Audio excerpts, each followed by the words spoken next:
Olá, começa agora mais um Conexão Legislativa e no programa de hoje eu converso com o Dr. Fábio Crivellari Miranda, que é secretário de Saúde de Itanhaém, município localizado aí no litoral paulista. Bom, vamos falar um pouco sobre as ações de enfrentamento à pandemia do novo coronavírus. Doutor, bem-vindo, obrigada pela sua participação mais uma vez. Eu que agradeço o convite e muito obrigado a vocês por essa oportunidade. Nós que agradecemos. Bom, doutor, estamos aí em meio a essa pandemia do novo coronavírus. Claro que as coisas estão melhorando, né, relativamente falando. O governo do estado instituiu o Plano São Paulo, né, que é composto aí das 5 cores: vermelho, laranja, amarelo, verde. Dentro desse plano, cada região pode, então, reabrir determinados setores de acordo com a fase em que se encontra. Esse plano, ele tem algumas regras, né, que levam em conta, então, a média da taxa de ocupação de leitos de UTI, exclusivas, né, para pacientes com coronavírus, número de internações, número de óbitos, enfim. E a gente sabe, a notícia que a gente tem é que Itanhaém atualmente está na fase amarela, que é a terceira cor aí da fase, né, então vermelho, laranja e aí amarelo, depois verde e azul. E pelo que a gente estava conversando um pouco antes do programa, se tem a notícia de que existe a possibilidade, então, do município de Itanhaém regredir aí, né, da fase amarela para a laranja, que é uma coisa que já tem acontecido aí em outras regiões do Brasil afora. Eu queria que o senhor comentasse, então, um pouco esse ponto específico. Tá certo, Caterina. Em verdade, essa classificação de fases, ela não diz respeito a somente o município isoladamente, tá? Essa classificação é em relação a toda a região da Baixada Santista. Então, a classificação se dá pelos números de toda a Baixada e não de municípios isoladamente. Os dados fechados até o momento, hoje, eles dão conta de que a gente deva permanecer na fase amarela, tá? Não haverá regressão e, portanto, seguiremos pela 4ª semana consecutiva na fase amarela, que tem a previsão de afrouxamento não é o termo, mas enfim, da flexibilização, principalmente da atividade comercial e empresarial. Certo. A gente tinha conversado hoje um pouco mais cedo, existia a possibilidade, quer dizer, então, isso já foi descartado, é isso que o senhor está colocando?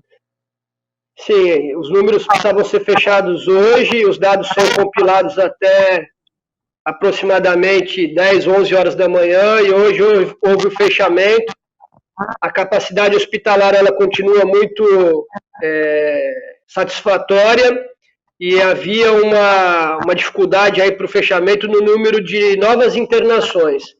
E a gente tem a informação de que vamos fechar com amarelo, sim, e completar 28 dias aí para a gente pensar num passo adiante da flexibilização. Certo.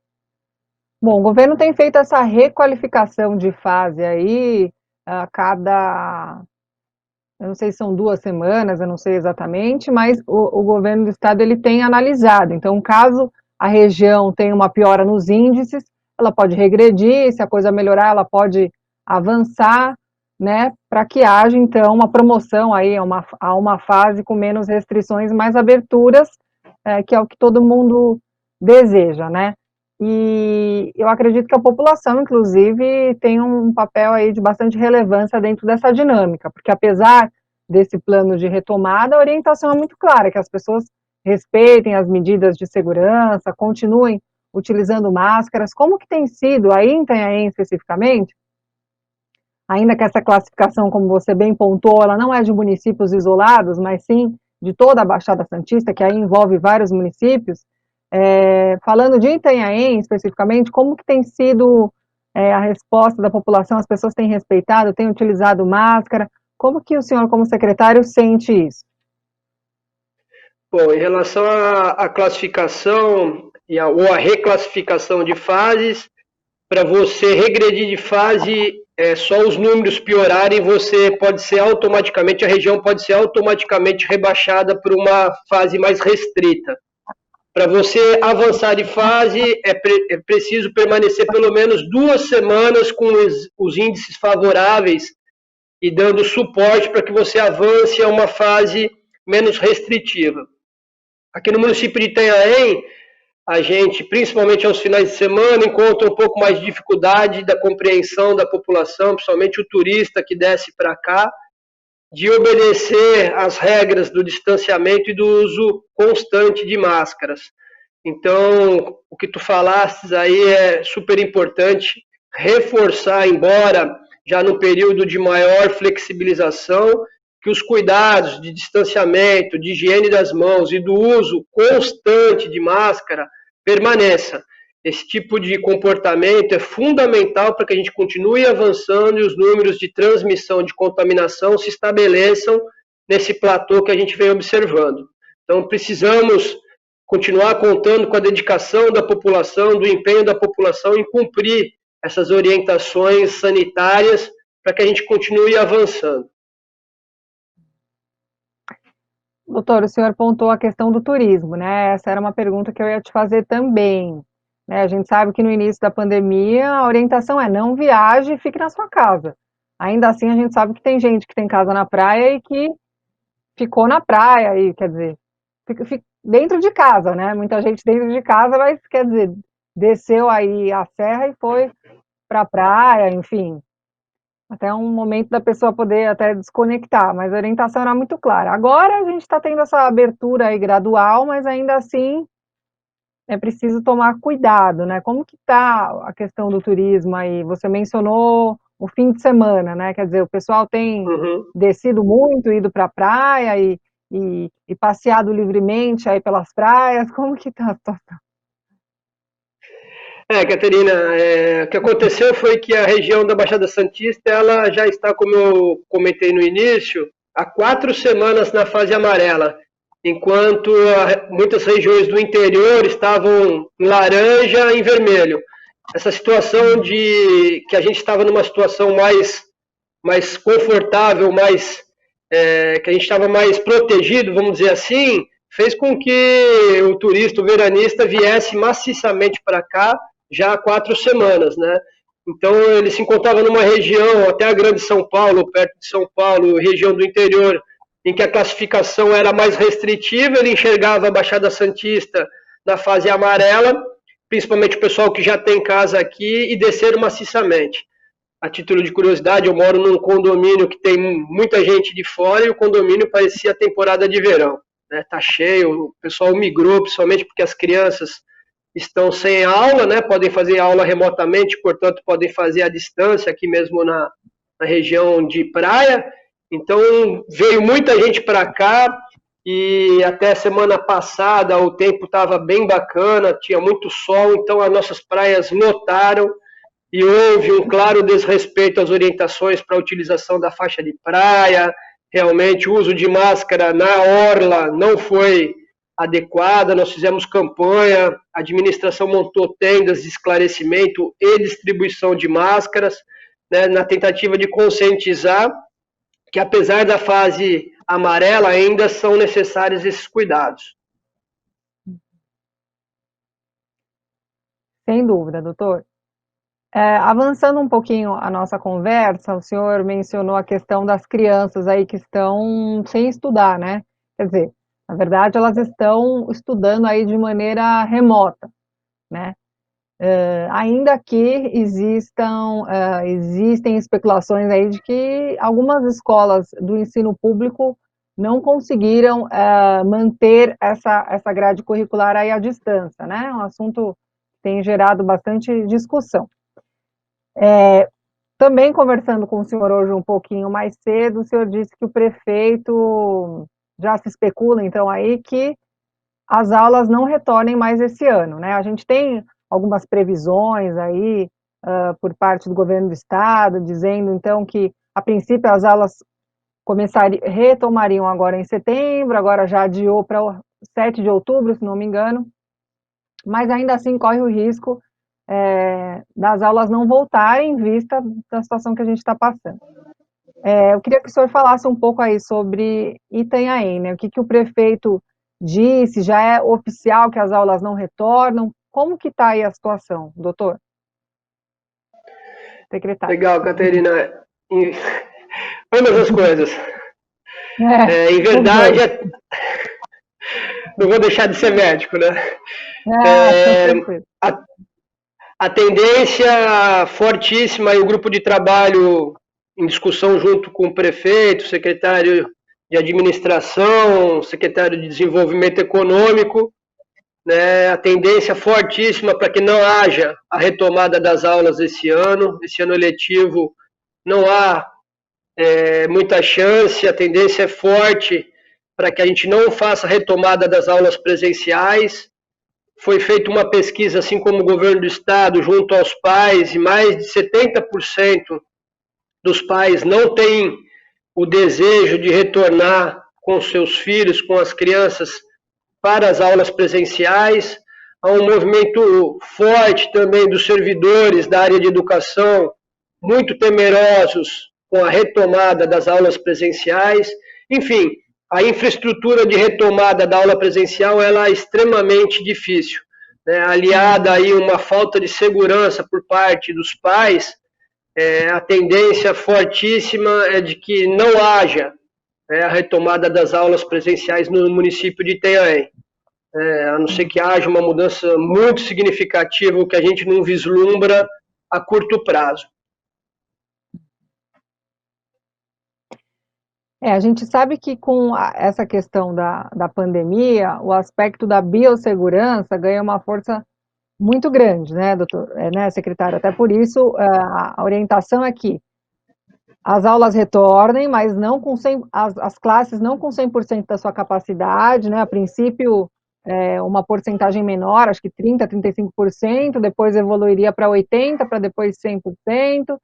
A ideia é manter o isolamento e dar todos os aparatos aí para as crianças, né, álcool em gel, enfim. Mas a gente sabe que as escolas, principalmente do ensino público, né, secretária, muitas vezes falta uma janela, né, a infraestrutura às vezes não contribui para essas medidas aí todas, para esses protocolos que estão sendo propostos, porque a gente precisa também de um ambiente onde a gente possa realmente desenhar esse protocolo. Quer dizer, se a sala é muito pequena, sem janela, fica mais complicado. O senhor acha, então, que esse aspecto também das escolas muitas vezes precisarem de uma reforma aí por parte do poder público, isso também acaba impedindo esse retorno às aulas, secretário? Perfeito, né? Você veja que na sua análise aí no elenco de ações é quase uma operação de guerra, né? Porque a quantidade de material, de insumos, de cuidados, né? O distanciamento. A gente precisa lembrar que boa parte dos docentes e do pessoal administrativo da escola está no grupo de risco, acima de 60 anos, ou tem alguma doença associada, né? Então, são medidas extremamente difíceis de serem implementadas, né, para que a gente possa ter uma retomada segura. Então, realmente, e eu não diria só o serviço público, viu, Caterina? Eu acho que as escolas privadas também terão dificuldade. O fato é que as escolas privadas têm a condição de que, se não reabrirem ou estão com dificuldades em não reabrindo para continuar sobrevivendo, o serviço público é muito difícil mesmo montar uma estrutura que traga toda a segurança, não só para o aluno, mas principalmente para o servidor, né, que é os insumos de proteção, higiene. Você bem citou um contingente limitado de aulas presenciais e, portanto, seriam aulas presenciais e remotas, concomitantes, né? A questão de infraestrutura física, o distanciamento, a programação de aulas. Então, a retomada das escolas é, como você bem descreveu, uma operação de guerra, que nesse momento, com o afastamento de servidores, né, com a dificuldade de aquisição de EPIs, de insumos, faz um cenário bastante difícil de se imaginar que haja uma retomada segura. Cremos que a melhor saída, apesar de distante, seria a questão da vacina para uma retomada bastante segura e adequada. Sem dúvida. Mas enquanto isso, secretário, as aulas estão acontecendo de maneira remota, né? Dentro aí das Exato. possibilidades Aquilo de que é cada um, possível. né? Exatamente. Aquilo que é possível a distribuição de material didático fisicamente para aqueles que não têm acesso à tecnologia, né? Então, há os plantões de dúvidas, há servidores nas escolas para oferecer esse material. Então, a administração da cidade de Itanhaém, que tem uma infraestrutura de educação bastante destacada, que tem índices excelentes no quesito educacional, vem se esforçando de maneira bastante positiva e bastante colaborativa em fornecer os materiais e a aula remota da melhor maneira possível para que as crianças sejam prejudicadas no mínimo, né, e possam ter o conteúdo necessário para a sua educação. Certo. E falando agora um pouquinho do sistema de saúde, né, secretário? Algo que foi muito falado durante essa pandemia era o temor, então, do poder público do sistema entrar num colapso, né? Foram feitos, inclusive, os hospitais de campanha aqui na capital. Muitas notícias saíram dizendo que a pandemia começaria aqui nas regiões metropolitanas, nas capitais com uma força maior, depois iria para o litoral e para o interior, e que, inclusive, muita gente do interior do litoral provavelmente teria que vir para cá para usar os hospitais de campanha, enfim, muitas coisas foram, muitas projeções foram feitas, né? Secretário, eu queria saber como que está a situação aí do hospital, dos hospitais, né, na Baixada Santista, e mais especificamente falando do município de Itanhaém, quer dizer, a coisa não colapsou e nem pretende colapsar, né, secretário? Como que está aí? Exatamente. Isso era um temor muito grande. Eu lembro que há 3 meses atrás eu estava me preparando, inclusive, para eu ir para a linha de frente, que eu imaginei que colegas iriam se afastar e eu teria a obrigação de ir para o atendimento, embora esteja fazendo quando necessário, não foi o que aconteceu, essa projeção sombria e desastrosa não aconteceu. Eu acho que uma das poucas coisas que hoje a gente consegue ter certeza é de que o sistema de saúde no estado de São Paulo não há a menor chance de colapsar. Tá? Então, isso é uma das poucas coisas que a gente consegue entender nessa pandemia aí em relação a essa doença nova, é que o sistema de saúde do estado de São Paulo não corre risco de colapso. A questão de assistência, quando a gente fala principalmente dos critérios para flexibilização, quando a gente fala de oferta de serviço, a gente está sempre na zona verde, né, bastante satisfatório. E o município de Itanhaém também não sofreu nem sofrerá desassistência aos seus munícipes que necessitarem de acolhimento por conta da doença Covid. Hoje, a principal referência nossa, que é o Hospital Regional de Itanhaém, dados de hoje, estamos com 45% de ocupação da enfermaria e 50% da ocupação da UTI. E ainda temos as referências fora do município, na cidade de Santos, o Hospital Vitória e o Hospital Estadual Guilherme Álvaro. Então, com relação a isso, é a parte mais confortável e mais segura que a gente tem, né? O sistema de saúde não colapsa e não vai haver desassistência a ninguém na Baixada Santista. Secretário, o senhor comentou então que cogitou ir para a linha de frente, né? Aí dos atendimentos, quer dizer, existem profissionais de saúde aí suficiente? Vocês precisaram fazer algum esquema para trazer profissionais de outras cidades ou outras regiões para auxiliar nesse momento? Como que foi esse processo? Sem dúvida nenhuma, né? Principalmente porque o profissional de saúde é o que está mais na linha de frente, né? Então o índice de contaminados é bastante grande, então existe um turnover constante desses profissionais e foi necessário sim você fazer contratações emergenciais aí de autônomos, né? Já que o poder público não dá conta de recompor tão rapidamente, então houve o afastamento de boa parte dos profissionais da saúde, médicos, enfermeiros, né, auxiliares de enfermagem, o pessoal administrativo da linha de frente, a gente perdeu bastante gente afastada, e a gente precisou sim tomar conta aí para que a gente pusesse uma reposição a contento. Eu mesmo tenho atendido na atenção básica pelo afastamento de alguns colegas, porque as redes prioritárias elas não param, né, os cuidados de crônicos e gestantes, né, o pré-natal, exigiu aí que eu pudesse, e eu pude, graças a Deus, colaborar na assistência, mas o serviço está funcionando bem, o serviço de emergência e atenção primária está funcionando a contento, e a gente está conseguindo ofertar uma qualidade e uma quantidade de serviços ótima à população. Certo.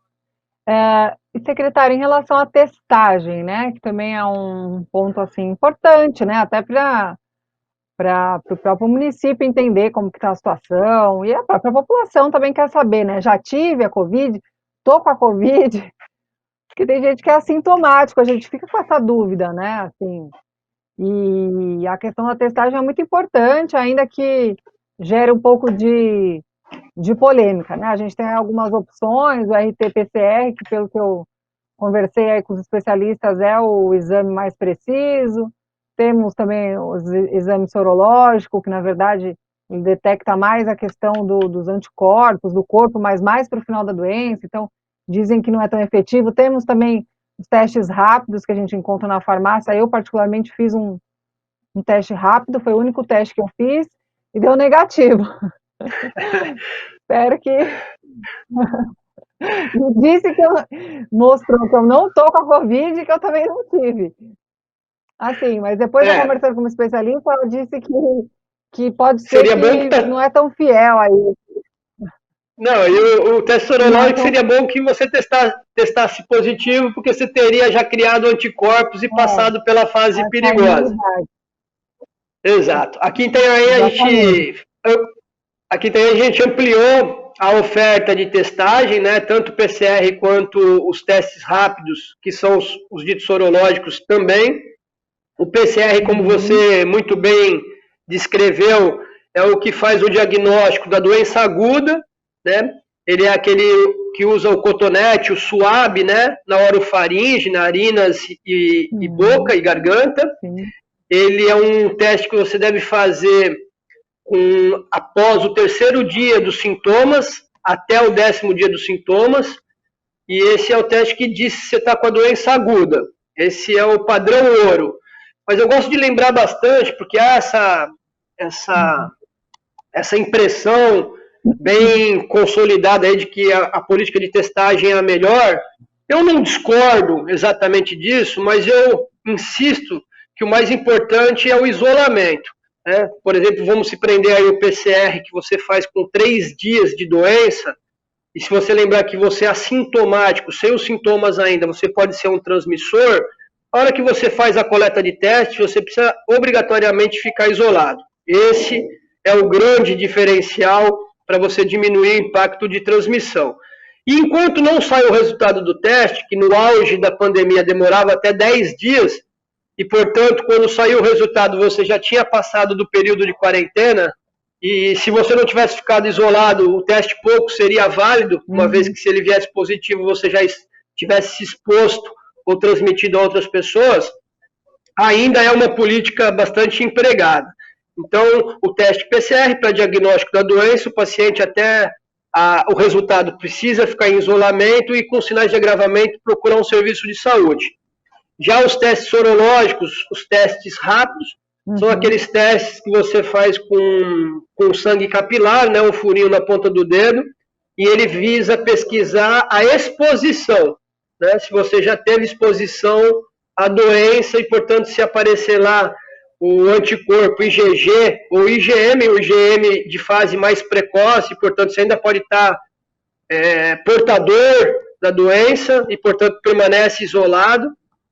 A gente ampliou bastante na cidade de Itanhaém, compramos testes, não estamos só utilizando os testes oriundos do Estado, nós compramos e estamos ofertando à população, principalmente aos profissionais da área de saúde, para que a gente consiga protegê-los. mas a política de testagem segue firme e forte, mas o mais importante é sempre ressaltar a necessidade do isolamento daqueles pacientes com síndrome gripal, independente da testagem ou não. Certo. E, secretária, em relação ao tratamento, né, da pessoa, então, que é diagnosticada aí com esse vírus, com a Covid-19, esse é um outro assunto que gerou polêmica e gera polêmica, né, a questão da cloroquina, hidroxicloroquina, ouvi muitas pessoas falando, não, eu tive a Covid e eu comecei a usar a cloroquina e a azitromicina e me curei muito rapidamente, independente do que estão dizendo aí que não funciona, ou se funciona ou se não funciona, não sei. Eu tomei, para mim deu certo, o outro tomou, não deu certo. A gente não sabe exatamente ainda com precisão, né, secretário? Mas eu queria saber, aí no município, como que as pessoas têm, que tipo de medicamento tem sido fornecido, né, especialmente para quem utiliza o Sistema Único de Saúde, que tipo de tratamento vocês estão propondo para a população? Exato, Catarina. Esse tema é extremamente controverso, né? Está longe de ter um consenso. A Secretaria de Saúde, da qual eu hoje estou à frente, a gente utilizou critérios extremamente cientificistas, né? Eu tenho contato com alguns colegas de faculdade, de turma, que são profissionais de ponta da infectologia, né? Leonardo Weissman, Melissa Palmieri, são colegas que eu me consultei muito para utilizar na nossa conduta pública de saúde aqui. Não houve e não há uma política medicamentosa institucional aqui no município de Itanhaém. A gente acredita que realmente não haja uma droga efetiva para casos leves a moderados. O suporte é clínico. Agora, você bem o sabe que o profissional médico de saúde ele tem autonomia dentro das suas convicções de prescrever esse ou aquele medicamento. Isso é uma liberdade profissional que o profissional da ponta tem. Então, aqueles que se sentem confortáveis e seguros de implementar ou empreender a medicação que julguem apropriada, eles têm autonomia e, obviamente, a responsabilidade pelo desfecho. Mas, de forma sintética, o município não institucionalizou nenhuma dessas terapias experimentais, né? A gente se baseou muito naquilo que a ciência tem como comprovação ou aquilo que não tem comprovação. Então, hidroxicloroquina, ivermectina, o antiparasitário, não há nenhum estudo que mostre a efetividade. Então, a gente institucionalmente não implementou, mas os antibióticos, as drogas que são sugeridas, a gente tem na rede e são ofertadas, mas não de maneira institucional, mas sim por uma política pessoal do profissional médico. Tá certo, secretário. Nosso programa chegou no fim, passa muito rápido, né? Já passou aí 30 minutos, mas eu quero agradecer muito essa participação mais uma vez com a gente, pela gentileza, né, de atender a nossa equipe e boa sorte aí para vocês todos aí no litoral paulista, né? Que a gente realmente tenha boas notícias aí, avance nas cores e consiga finalmente sair dessa situação. Eu que agradeço o convite, a participação, estou sempre à disposição, prazer falar com você em especial, Caterina, sempre muito solista e muito pertinente nas suas colocações. Eu acredito que a gente vai ter uma sorte melhor daqui para frente e a gente deva estar se encaminhando aí da sua metade para o fim dessa complicação e, se Deus quiser, vamos avançar de fase aí, levar uma vida normal até o final do ano. Aguardando o pessoal aí da capital visitar Itanhaém, uma cidade maravilhosa e que vai recebê-los com muito carinho assim que possível. Porque eu frequentei muito Mongaguá, que é pertinho aí de Itanhaém. Agora, Aqui é na mais próxima legal. visita de Mongaguá, vou dar um pulinho ali em Itanhaém. Secretário, obrigada, tá? Foi um prazer Eu falar que agradeço. com o senhor. Prazer é meu. Bom, o programa O programa Conexão Legislativa fica por aqui. Eu quero agradecer a sua importante audiência e até o nosso próximo encontro. Tchau, tchau.